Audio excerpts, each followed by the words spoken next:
It was in 1628 that William Harvey found that blood circulates in the body.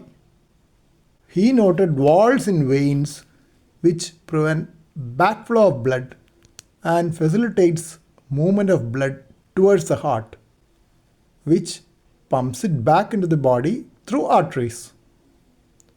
A few decades later, Richard Lower found that the dark red blood returning from the veins become bright red when exposed to air in the lungs.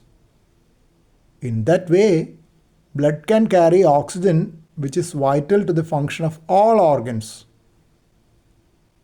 In 18th century, Stephen Hales measured blood pressure in animals by placing cannulas directly in them.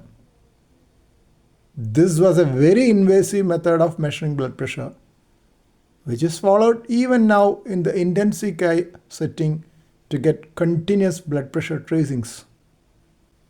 It was more than 1.5 centuries later that Rivaroki and Korotkov found that blood pressure could be measured non-invasively by inflating a cuff tied on the arm and hearing the Korotkov sounds in front of the elbow as the cuff pressure was being released.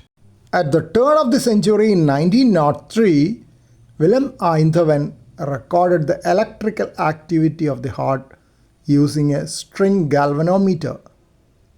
Though it was a very cumbersome procedure then, with the subject having to immerse his limbs in salt water, now we have even smartwatches which can record ECG tracings.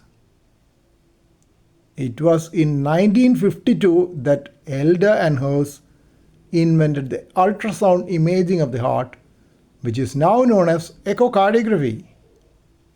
Echocardiography has become so versatile that it is now used in the emergency room, operating room, intensive care unit, as well as in the echocardiography laboratory.